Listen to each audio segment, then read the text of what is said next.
E a gente vai conversar agora com um médico excelente, que é o neurologista Leandro Teles. A gente vai falar sobre os aspectos neurológicos nessa quarentena. As pessoas sozinhas, que muitas vezes não conversam com ninguém. Às vezes falta a ligação daquele filho querido, daquele neto, daquela pessoa que você ama, né? Tá dormindo o dia inteiro, aí chega no meio da noite e não consegue mais dormir, trocando a noite pelo dia. Gente, isolamento realmente traz consequências terríveis. E a gente precisa entender que é responsabilidade nossa reagir a tudo isso. Não tem jeito, a gente precisa obedecer, né? Tá aí, agora a gente precisa se cuidar. Então vamos falar com ele, para ele falar o que é que a gente pode fazer para melhorar, para ficar atento a esses sintomas e agir. Ele que é membro da Academia Brasileira de Neurologia, autor dos livros Antes que eu me esqueça, O Cérebro Ansioso e Depressão não é fraqueza, Dr. Leandro Teles via Skype. Que bom vê-lo, doutor Leandro. O prazer é meu, Cláudia. É uma honra participar aqui do seu programa, falar com os nossos telespectadores. Tava com saudade de você já. E eu também. Na verdade, eu tô com uma saudade já mais amenizada, porque eu tenho acompanhado as suas lives, tenho assistido, sei que todos os dias você tá lá respondendo, tirando dúvidas da turma. Meus parabéns pela iniciativa, porque realmente está sendo muito importante. Como a gente precisa ouvir um médico falando sobre tudo isso que a gente está vivendo, né? Não tá muito fácil para ninguém. Obrigado pela audiência, é isso mesmo. Estou no Instagram, no Neuro Leandro Teles, e achei por bem colocar uma hora do meu dia aí à disposição do pessoal, porque muita gente realmente, como você falou, tem dúvidas com relação à estabilidade emocional, ritmo, sono, vigília, muita gente se angustia. Eu acho legal e os médicos participarem com essa pauta positiva e ilustrando um pouquinho essa questão neurológica. Estou à disposição de você, das perguntas do nosso público aí. Tá joia, então. Então vamos lá, vamos falar um pouco. Primeiro, eu acho que é legal a gente falar sobre o que é que está acontecendo, porque o isolamento, como eu já falei na abertura, ele traz consequências bem sérias, né? Então, a falta da conversa, o sono que fica picotado durante o dia, porque a gente senta no sofá ou deita no sofá para ver um filme e vai dando aquelas cochiladas, a insônia à noite, o esquecimento. Não sei se tem mais alguma queixa frequente aí que você possa complementar. Você está coberta de razão, vem tudo junto e misturado. As pessoas que têm maior vulnerabilidade sofrem mais. Então, neste momento, muita gente padecendo de insônia, dificuldade em pegar no sono ou manter o sono, como você falou. A alteração ela é variada. Na verdade, tem pessoas que sofrem com ansiedade, com medo. A gente tem muita incerteza, né? Muita insegurança. É medo da infecção, é medo com relação aos entes queridos, é medo com relação ao desemprego, com relação também ao encolhimento da renda. Então, todos esses medos, junto com a alteração no ritmo de vida, levam ao sofrimento.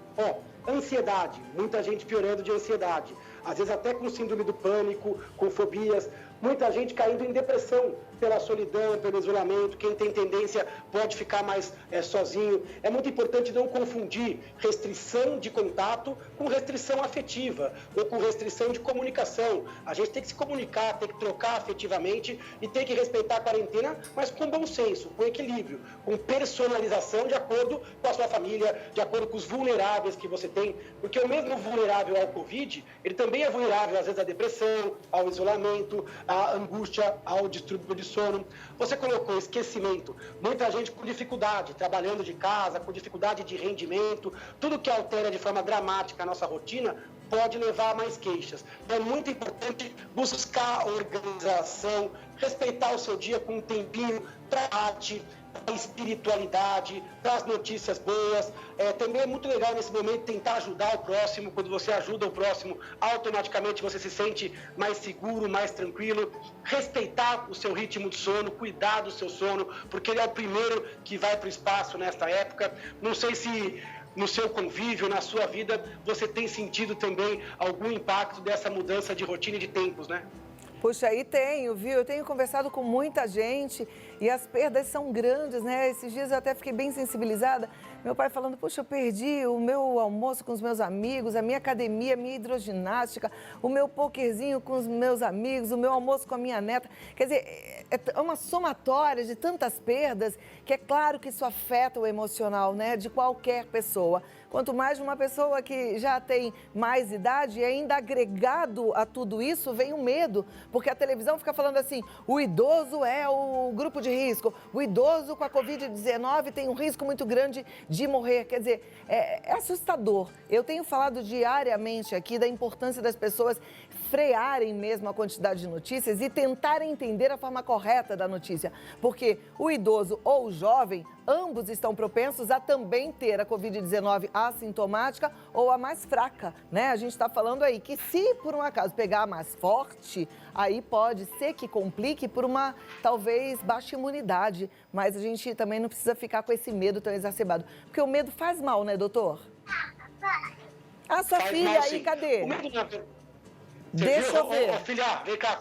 Ah, que gostoso. Ela vem quando não é pra vir. Quando você chama, aí ela já passou. Vem aqui, amor. Vem mandar um beijo aqui pro pessoal. Olha lá, que delícia, gente. Dá tchauzinho aqui. Ah, que coisa mais linda. Meus parabéns, doutor. É o home office, né? A gente está em casa, por isso que eu estou sem máscara. Você também está aí prestando informação, mas é muito importante que as pessoas usem máscara e fiquem em casa na medida do possível. Você colocou uma coisa muito importante, conseguir triar a informação e conseguir tirar o peso, porque as pessoas padecem por culpa. O medo, ele tem uma parte boa dele. O medo é para você respeitar, para você conhecer o próximo passo e saber que hoje as abdicações que você faz é por um bem maior. E este poker vai voltar, este abraço vai ficar guardado, esse beijo vai ser dado num futuro breve. Então o medo, em alguma parcela, ele é benéfico, ele é uma forma de proteção. Agora tem um limite. Se o medo ficar muito grande, ele te paralisa, ele dificulta o seu enfrentamento. Ele pode te levar a decisões equivocadas, a fobias, a compulsões, a ficar à flor da pele, a perder o sono. Então muito medo, ele dificulta o enfrentamento. Se você está percebendo que está muito angustiada, é hora de ocupar o seu tempo com coisas mais amenas. Artes, trabalhos manuais, trabalhos de voluntariado, olhar o lado bom das coisas que estão acontecendo e tudo tem o seu lado bom, limitar um pouquinho a informação. É muito importante a gente saber qual é o próximo passo, o que fazer, como é que está. Então essa informação é bacana, mas às vezes acompanhar o número exato de perdas ou as histórias específicas, isso pode não fazer bem a todas as pessoas. Então, eu queria parabenizar, inclusive, o seu programa, que acaba sendo uma ilha de tranquilidade, de variedades, que ajuda a gente no enfrentamento desta pandemia. É importante olhar o lado bom. Alguns países já estão retomando parcialmente a normalidade, então existe essa piora e esta melhora. A gente tem muitos cientistas brilhantes desenvolvendo uma vacina que em breve vai estar à disposição. Então é muito importante a gente tentar salvaguardar a nossa saúde e dos nossos entes queridos e da nossa sociedade por um tempo, para depois reconstruir com todo mundo, né? Reconstruir com os nossos idosos, com os nossos avós, com os nossos professores. A gente quer reconstruir a sociedade com todo mundo junto. Muito bem. A gente costuma falar, inclusive eu repito isso muito aqui no programa, que a saúde tem alguns pilares. É alimentação, exercício físico e o sono, ele entra como um desses pilares para a saúde, né? Para boa saúde física e mental. E tem muita gente reclamando de insônia. E aí, o que é que a gente pode fazer? Tem algum recurso? A gente precisa buscar ajuda médica? Como é que é isso, doutor? Pergunta excelente e eu concordo plenamente. Um dos pilares, além do controle do estresse, alimentação, exercício, é o controle do sono. A gente, às vezes, negligencia um pouco o sono. Primeira coisa, tem que dedicar tempo a ele. A gente tem que dormir aí pelo menos de 7 a 9 horas, um adulto saudável. Existe uma variação entre as pessoas. É importante não esperar só o sono chegar até você. É importante que a gente vá em direção ao sono com hábitos saudáveis. Fazer atividade física, mas não em cima da hora de deitar. Então, fazer atividade física de manhã, manhã, à tarde ou até o comecinho da noite, evitando a hora próxima do sono. Diminuir o consumo de alimentos muito estimulantes, o excesso de cafeína depois das 6 horas, alimentos muito condimentados ou excessivos perto da hora de deitar. Cuidar do seu quarto com uma roupa de cama adequada, um pijama adequado, um controle de temperatura, um controle de som, um controle de luz, evitar a luz do celular, da televisão e do notebook perto da hora de deitar, usar o quarto só para dormir, se perder o sono, sai do quarto, vai fazer alguma outra coisa com baixa iluminação e volte para a cama com sono. Tudo isso vai ajudar no condicionamento. Outra coisa que é bacana é atividade de relaxamento, uma boa massagem, um livro que tenha pouco a ver com o estresse atual ou com a sua profissão, são atividades de transição, meditação, yoga, uma conversa mais amena. Tem gente que gosta de um leite quente ou de um chazinho mais calmante, isso pode ajudar. Mas uma parcela da população vai precisar sim de um médico. Então, se a insônia persistir a despeito de tudo que eu falei, é importante buscar um médico para ver se não tem um desbalanço hormonal, para ver se não tem uma depressão ou uma ansiedade, ou uma insônia genética que vai se beneficiar sim de algum outro recurso que o médico possa te prescrever. Muito bom, obrigada pela resposta. Eu tenho recebido bastante mensagem de telespectadores já mais maduros, de 60 anos para frente, reclamando que sentiram uma mudança no relógio biológico. Alguns falam que dormem muito mais cedo do que antes e acordam 4 horas da manhã e tentam mudar essa rotina e não conseguem mais. Outros falam que picotam o sono durante o dia e também acordam no meio da madrugada e também não conseguem dormir mais. O que é isso, doutor? Então, existem algumas pessoas que têm uma vulnerabilidade maior a problemas de sono. A gente sabe que mulheres têm um problema maior, principalmente na época de gravidez, puerpério, quando nasceu o bebê, na menopausa. Na terceira idade, o sono também muda, ele fica mais superficial, ele encolhe, às vezes vai para 6, 7 horas, e ele tem esse padrão que você falou. Ele fica um pouco mais adiantado e o idoso, às vezes, ele acorda muito, muito cedo. Então, é muito importante tomar cuidado. O maior regulador do sono é o hábito. Então, é importante você tentar empurrar esse hábito para dormir um pouquinho mais tarde e acordar um pouco mais tarde. Os idosos também, às vezes, têm o hábito de cochilar à tarde. O sono, às vezes, fica bifásico. Esse cochilo não tem problema, mas ele tem que ser cuidadoso. Ele tem que ser rotineiro e tem que ser curto. 30 minutos, 40 minutos. Mais do que isso, ou se muito tardio, pode repercutir também à noite. Muitos idosos abdicam da atividade física, e isso também é um erro. Tem que manter a boa atividade física.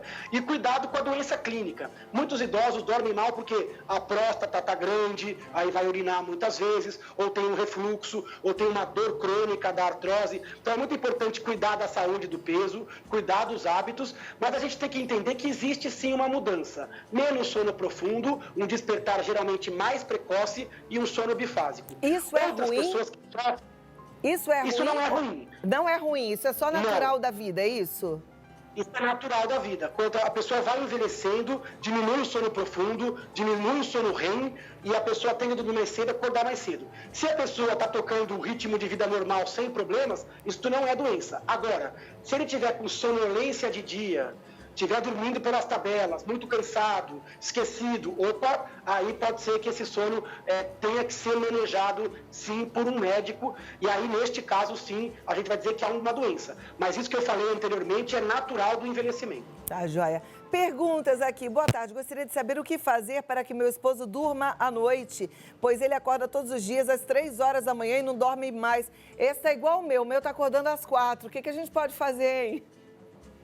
A gente chama isso de clocking, é um nome americano, quer dizer, sempre na mesma hora a pessoa, pumba, acorda. Tem que tomar muito cuidado, tem que rever se não tem cafeína, nicotina, álcool, se o paciente não tem a apneia do sono, tem alguns casos mais chatinhos, você vai ter que fazer um exame que é a polissonografia, tem que ver como é que está o peso, porque isso também dá muita apneia, tem que ver a atividade física, se está regular, tem que ver se está cochilando de dia ou não. Então, tudo isso o médico vai revisar. Agora, alguns pacientes podem ter, sim, desaprendido a dormir a noite inteira. E aí você pode usar medicamentos, que é diferente. Uma coisa é colocar alguém para dormir. A gente chama isso insônia inicial. Outra coisa são medicamentos para manter o sono durante a noite, que a gente chama de insônia de manutenção. Então, em alguns casos, o médico vai ter que intervir, às vezes com medicamento, e tem vários medicamentos possíveis, alguns de liberação lenta, alguns que vão agir lá para as 3, 4 da manhã, se realmente o segredo não tiver no diagnóstico de outra doença ou num hábito e se tiver repercutindo com alteração. Sabe que nesta época de pandemia, muita gente piorou o sono, muita gente com pesadelos, com sonhos vívidos, isso faz parte do estresse durante o dia. Então, esse estresse ele vai sendo acumulado, esses pensamentos vão sendo acumulados e é muito comum as pessoas terem noites com sonhos mais vívidos, com mais despertares. Então, às vezes é muito importante você cuidar dos pensamentos durante o dia. Se a gente quem já jogou cartas ou já fez alguma coisa, sabe que você fica um dia fazendo a mesma coisa, chega à noite, aquilo aparece no seu sonho, então o sonho acaba sendo uma colcha de retalhos de emoções do dia e de pensamentos do dia. Então diminuir o estresse do dia pode ser fundamental para colher uma boa noite de sono. Ok, eu tenho bastante pergunta, mas eu não tenho mais tempo mesmo? Então... Mais 2 minutinhos, ping-pong. Vai lá, doutor, então bem rapidinho. A Josevânia, ela tá querendo saber se é normal sentir mais fome na quarentena. Pode acontecer, por ter mais ansiedade, aumento do fenômeno compulsivo, cuidado com o excesso alimentar. É comum isso acontecer e tem que tomar cuidado. Tá, joia. E como é que ela pode cuidar disso, ela quer saber? Primeira coisa, não estocar alimentos muito calóricos que estejam lá à mão. Se perguntar se está comendo por fome mesmo, ou se não é por ansiedade, por sede, por tédio. Então tem que tomar cuidado. Cuidado com as pessoas que você anda, porque às vezes uma pessoa acaba induzindo o comportamento da outra. E cuidar da sua ansiedade para que isso não repercuta na sua alimentação. E eu ainda vou complementar aqui, não sou médica não, mas de experiência própria eu posso te falar. Josevânia, exercício físico, porque quando a gente está se exercitando, baixa essa ansiedade, a gente já sente um pouco do aumento da serotonina, que dá aquela sensação de prazer, e a gente fica com menos vontade de atacar as coisas gordas, né? As gordices que dão prazer pra gente também. Então, bora fazer exercício. Tá certo, doutor? Ótima dica. Agora, Ótima olha dica. só que interessante, tem uma pessoa aqui que aí, olha, ao contrário, ela fala, Cláudia, eu estou em isolamento social, meu filho faz as compras e traz para mim. Por conta dessa fase de pandemia, até meu estômago anda reclamando. Tenho comido muito pouco e já emagreci 12 quilos. Teve 2 dias da semana passada e dessa que ao entrar no sono tive um sobressalto e acordei com o corpo tremendo. Gostaria de saber o que pode ser. Pode ser ansiedade?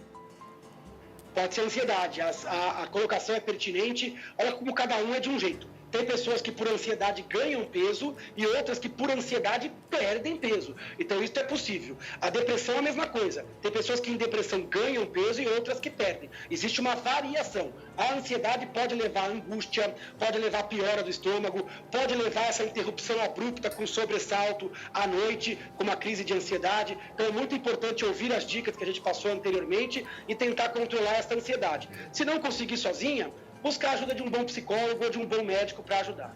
Perfeito. Aliás, eu vou até passar os seus contatos, doutor Leandro Teles, que eu sei que você está fazendo a telemedicina, né?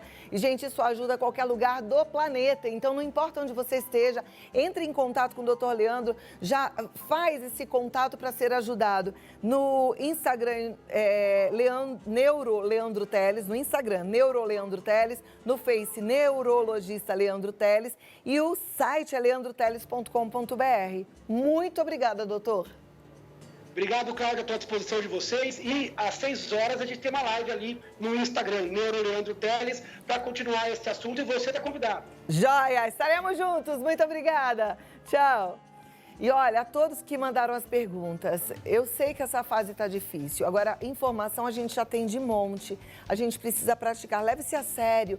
Tem tanta gente fazendo exercício físico online, tanta gente fazendo meditação online. Faz meditação.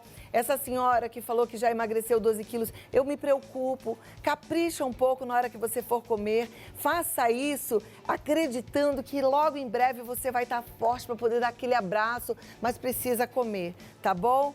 Põe ali ó, aquele fiozinho de azeite sempre na sua comida para dar um gostinho a mais e dar um pouco mais de aporte calórico, isso é importante, tá?